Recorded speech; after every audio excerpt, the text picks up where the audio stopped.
بسم الله الرحمن الرحيم. الرحمن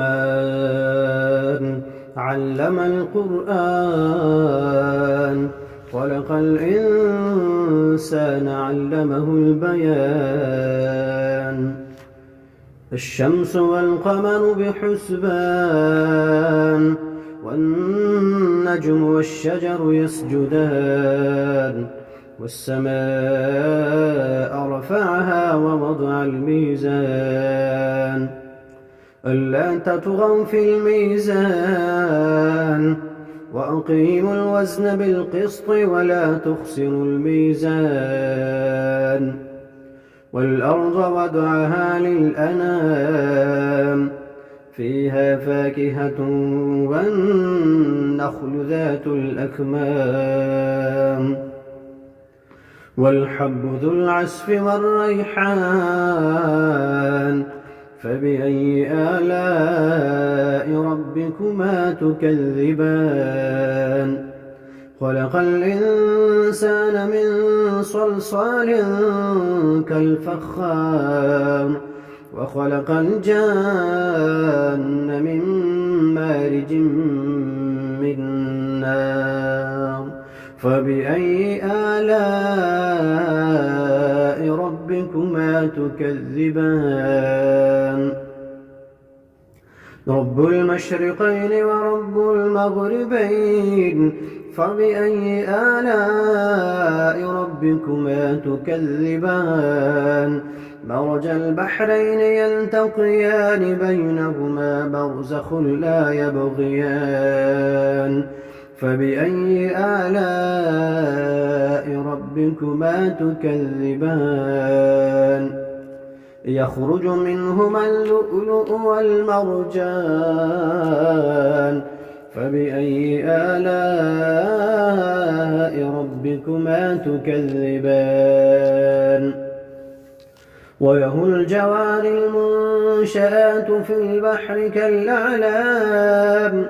فبأي آلاء ربكما تكذبان كل من عليها فان ويبقى وجه ربك ذو الجلال والإكرام فبأي آلاء ربكما تكذبان يسأله من في السماوات والأرض كل يوم هو في شأن يسأله من في السماوات والأرض كل يوم هو في شأن فبأي آلاء ربكما تكذبان سنفرغ لكم أيها الثقلان فبأي آلاء ربكما تكذبان يا معشر الجن والإنس إن استطعتم أن تنفذوا من أقطار السماوات والأرض فانفذوا لا تنفذون إلا بسلطان فبأي آلاء ربكما تكذبان يرسل عليكما شواظ من نار ونحاس فلا تنتصران فبأي آلاء ربكما تكذبان فإذا انشقت السماء فكانت وردة كالدهان فبأي آلاء ربكما تكذبان فيومئذ لا يسأل عن ذنبه إنس ولا جان فبأي آلاء ربكما تكذبان يعرف المجرمون بسيماهم فيؤخذ بالنواصي والأقدام فبأي آلاء ربكما تكذبان هذه جهنم التي يكذب بها المجرمون يطوفون بينها وبين حميم آن فبأي آلاء ربكما تكذبان ولمن خاف مقام ربه جنتان فبأي آلاء ربكما تكذبان ذواتا أفنان فبأي آلاء ربكما تكذبان فيهما عينان تجريان فبأي آلاء ربكما تكذبان فيهما من كل فاكهة زوجان فبأي آلاء ربكما تكذبان متكئين على فرش بطائنها من استبرق وجنى الجنتين دان فبأي آلاء ربكما تكذبان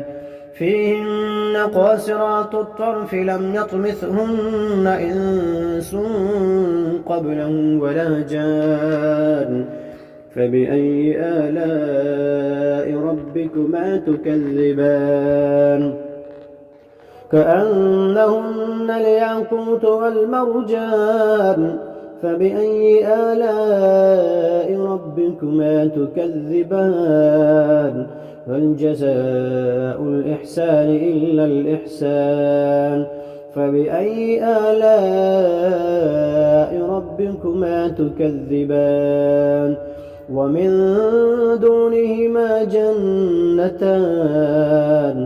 فبأي آلاء ربكما تكذبان مدهامتان فبأي آلاء ربكما تكذبان فيهما عينان نضاختان فبأي آلاء ربكما تكذبان فيهما فاكهة ونخل ورمان فبأي آلاء ربكما تكذبان فيهن خيرات حسان فبأي آلاء ربكما تكذبان حور مقصورات في الخيام